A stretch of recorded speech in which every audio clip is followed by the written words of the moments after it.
Morning viewers, Zahid Rana हैं, brackets में उन्होंने लिखा है सहाफ़ी, लाहौर से होंगे डेफिनेटली। हाँ, वो कहते हैं कि जनरल ज़िया के दौर में पाकिस्तान छोड़ने और सऊदी अरब में क़याम के हवाले से अपनी ज़िंदगी के कुछ वाक़यात हमसे शेयर कीजिए। राना साहब, गुजारिश ये है कि इस तरह के प्रोग्राम में मेरी कोशिश होती है कि इतना ब्रीफ, इतना मुख्तसर हो जो काबिल बर्दाश्त हो, और बेसिक बात भी मुख्तसर ही होती है, हमें आदत है। हम वो लस्सी कहते हैं ना, लस्सी लड़ाई और पता नहीं क्या, जितने मर्ज़ी लंबा कर लो, लस्सी लड़ाई कॉलम या ये टीवी पे गुफ्तगू, लोगों को शौक़ होता है लंबी लंबी बात करने का, मेरे से होता नहीं। और दूसरी बात ये है कि मेरी आप बीती इन करीब आप इंशाअल्लाह अल्लाह ने करम किया, से इतनी इजाज़त दी, ज़िंदगी ने मोहलत दी, तो लायलपुर से बेलीपुर तक के उन्वान से आप देखेंगे जल्द ही। अच्छा, थोड़ी सी बात मैं आपको बता दूं कि ज़िया-उल-हक की जेल बाजी के बाद मेरे पे ना बहुत ज़्यादा स्ट्रेस बढ़ गया। जॉब शॉप ज़ाहिर है कोई मुमकिन ही नहीं था उस वक्त, कभी ये पता नहीं क्या करेगा, हालांकि वो मैगज़ीन वगैरह बंद हुआ, जेल शेल, ये इस तरह के काम, तो एवरीबडी वाज स्कैर्ड। तो आई हैड नो ऑप्शन। तो मेरे बचपन के दोस्त हैं हफीज़ खान, वो already was heading a company in Riyadh. उन्होंने कहा तो इंसान का बच्चा बन तो उधर ही चल। सो मैं उधर चला गया। बैकग्राउंड मुख्तसरन उसके बाद ये है कि मेरा वहाँ रहना ज़िंदगी के चंद डरावने ख्वाबों में से एक था। हालांकि who was heading the company, teen age, बचपन के दोस्त, कॉलेज में इकट्ठे, यूनिवर्सिटी में इकट्ठे, प्रैक्टिकल लाइफ में हमेशा एक दूसरे के साथ रहें। और फिर जो स्पॉन्सर्स थे बहुत ही आला ख़ानदान, जैसे नॉर्मली ये होते हैं अरब्स, सऊदीज़ वगैरह, उस तरह नहीं, बड़ा रिफाइंड, बड़ा ख़ानदानी लोग थे। वो आले शेख फैमिली थी। वो स्पॉन्सर थे हमारे शेख अब्दुल लतीफ़ साले आले शेख, उनका छोटा भाई, डेथ हो गई उसकी, Abdul Rahman Saleh Al Sheikh, was a very good friend of mine. मैं उसको पंजाबी की गालियाँ, वो मुझे अरबिक की गालियाँ सिखाता था, मैं भी गपशप में। तो ये आले शेख फैमिली बहुत बड़ा ख़ानदान है सऊदी अरेबिया में। ये औलाद हैं शेख अब्दुल वहाब की, जहाँ से वहाबियत चली, और वो इंटेलेक्चुअल आम थे जो आले सऊद के जो बड़े थे उनके।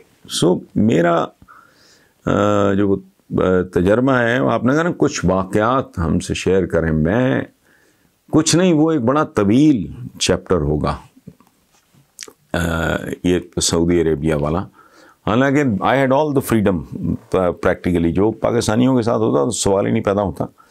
हमारा खाता ही और तरह का था। मैं साल में बाज़ों का 2-2, 3-3 दफ़ा भी आ जाता था। उसके बाद फ्रीक्वेंटली मैंने फिर ट्रेडिंग शुरू कर दी थी, जॉब शॉप छोड़ के बहुत जल्दी। तो मैंने कॉटन ट्विल, फिर प्री कुक्ड फूड, बने बनाए खाने, पसंदे, कोफ्ते, निहारी, 10 फूड बने बनाए, वो हम एक था वो जो ये वो डब्बे बनाते थे, मीट लैकड, वो जो होते हैं, वो कराची से वो लेके तो शीज़ान, पता नहीं अब भी है नहीं है मुझे नहीं पता, बंद रोड पे एक फैक्ट्री थी, और ईसा दर्द उस वक्त जनरल मैनेजर होते थे। वो कार एक्सीडेंट में मारे गए, अल्लाह उन्हें गरीक रहमत करे। तो वो फिर मैंने कॉटन 12 को मैक्सीज, कोई मर्दाना शलवार कुर्ते, और फिर ये बड़ी रेंज थी, ये लंबी चौड़ी पसंदे, कोफ्ते, निहारी, पता नहीं इस तरह की चीज़ें वो मैंने उसकी ट्रेडिंग शुरू कर दी। तो फ्रीक्वेंटली आना जाना रहा ये वो। तो ये तो मोटी मोटी सी बातें हैं, लेकिन वहाँ का वो कल्चर क्या है, लोग क्या हैं कैसे, असल कहानी क्या है, वो और फिर एक और बड़ा फ़र्क है नजद और हिजाज के लोगों की तबीयतों का। फिर ये कि मैंने एक रियाद के पास एक जगह है दरैया, वो जो रॉयल फैमिली है आज की नहीं है, बहुत पुरानी है, एक ज़माने में इसी फैमिली ने कब्ज़ा कर लिया था اپنا حجاز پہ مکہ اور مدینہ تھے، اس وقت وہ تھے کالونی کہہ لیں، جو بھی کہہ لیں، آٹومنز کے، یہ سلطنت عثمانیہ کے. تو پھر انہوں نے مصر سے بھیجا، اور وہ پھر موجودہ جو فیملی کے اس وقت ہیڈ تھے ان کو وہ باقاعدہ ان کو ڈیفیٹ کر کے ان کو پنجرے میں کیج کر کے لے گئے، اور وہ لمبی کہانیاں اور طرح کی. تو انشاءاللہ آپ سے میں زاہد رانا صاحب بالکل شیئر کروں گا، لیکن آپ کو تھوڑا سا انتظار کرنا پڑے گا. اس پروگرام کی نوعیت اس طرح کی نہیں ہے کہ میں کچھ واقعات آپ کے ساتھ شیئر کر سکوں. I am sorry. یہ آخری سوال جی انیس الرحمان ہے، سیٹلائٹ ٹاؤن سرگودا.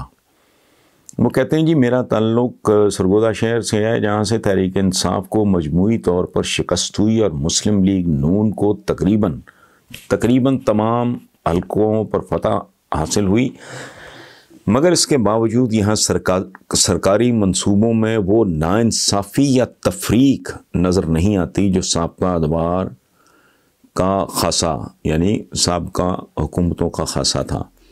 کیا یہ تبدیلی کی علامت نہیں؟ انیس الرحمان صاحب دیکھیں، سچی بات ہے، میں نے یہ بات نہیں سنی، نہ مجھے کبھی کسی نے بتائی ہے، لیکن یہ کم سے کم یہ وہ بات ہے جو عمران خان جیسے آدمی سے آدمی ایکسپیکٹ کرتا ہے. اس طرح کی ڈنڈیاں مارنا، کمینگیاں کرنا، یہ کہ جی یہاں سے ہمیں کتنا ووٹ ملا تھا تو اس کے مطابق یہاں ہم نے کتنا سپینڈ کرنا ہے،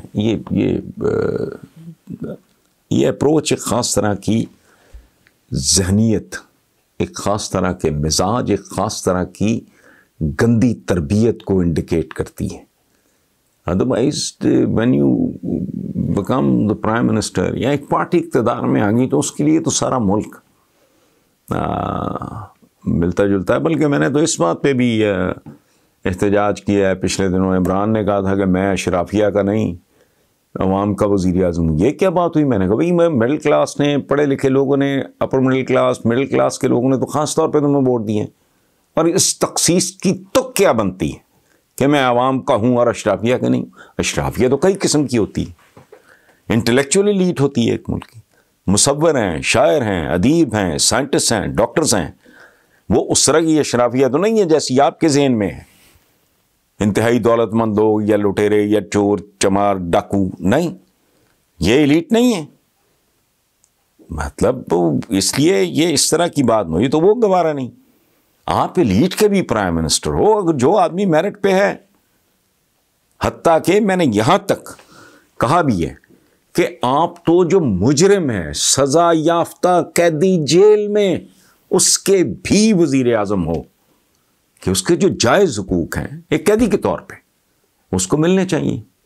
اور رویہ یہی بنتا ہے. آپ اگر سربراہ ہو ملک کے، چیف ایگزیکٹو ہو یا ایک پارٹی ہو، تو وہ پھر بہت ہی کوئی کم ظرف بندہ ہوگا یا بندے ہوں گے جو اس طرح سوچیں گے کہ جی ہمیں اگر کیا سرگودا سے کیونکہ سیٹ نہیں ملی یا سیٹیں نہیں ملی یا زیادہ ووٹ نہیں ملا تو اس کو اگنور کرو. بالکل نہیں، یہ نہیں ہونا چاہیے، یہ رویہ ہی غلط ہے. بہرحال تھینک یو ویری مچ، اور میں شکر گزار ہوں کہ آپ نے مجھے پہلے نہیں اس کا اندازہ تھا.